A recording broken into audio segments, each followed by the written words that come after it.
A man is dead. His story should be over. But even today, his name still makes powerful people nervous. Jeffrey Epstein didn't just disappear. He left behind questions no one wants to answer, files that stayed hidden, names that stayed quiet, and a silence that feels planned. This is not a story with a clear ending. It's a story that was cut short. In this part, we won't uncover every secret. We won't name everyone involved, but we will open the door. Because before the crimes, before the headlines, we need to understand one thing first. Who was Jeffrey Epstein? Jeffrey Epstein is a name most people recognize, but very few truly understand. He became widely known in the late 1900s and early 2000s, not for fame or talent, but for the company he kept. Rich, powerful, untouchable. When his name appeared in the news, it was always surrounded by secrecy and silence. What confused people the most was not just what he did, but how he was everywhere, in places most people could never enter, around people most people could never meet. And that raises a question few ever stop to ask. Before the crimes, before the headlines, who was he really?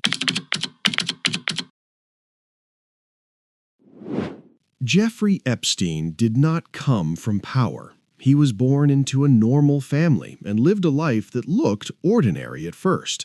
No famous parents, no clear path to wealth. And yet, in a surprisingly short time, he was suddenly moving among the richest and most powerful people in the world. Private jets, luxury homes, exclusive meetings behind closed doors. There was no clear explanation for how he got there, no public success story that made it make sense.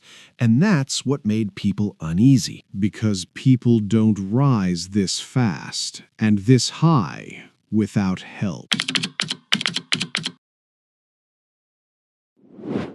To the public, Epstein looked calm and in control. He dressed well, spoke softly, and acted intelligent. He was seen with famous leaders, wealthy business owners, and respected figures. This image made him seem important and safe. People assumed that someone this connected must be trustworthy. But over time, that image began to crack. There were rumors, whispers, things that didn't feel right, and yet nothing happened. Power has a way of protecting secrets. When you stand close to influence, questions disappear, which leaves one disturbing thought. What was really happening when no cameras were around?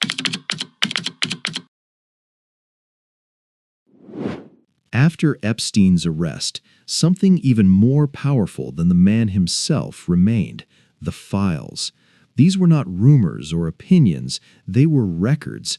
Names, dates, connections written on paper, and that made them dangerous. People can deny words, they can attack witnesses, but files don't forget. They sit quietly, waiting to be read. That's why so many stayed silent.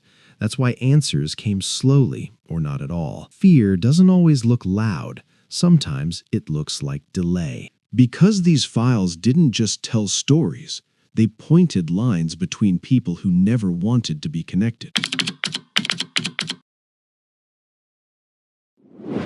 When you step back and look at the full picture, this story starts to feel bigger than one man. Epstein didn't move alone.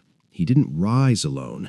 And he didn't stay protected by accident. Around him was a system, quiet, powerful, and careful. A system that knew how to hide in plain sight. That's why this story refuses to end.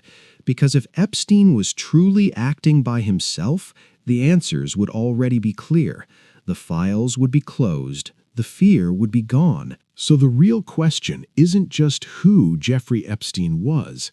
It's this: was he the main villain, or just the face of something much larger? In Part 2, we follow the trail where it leads, to the island, the network, and the names no one wants to say out loud.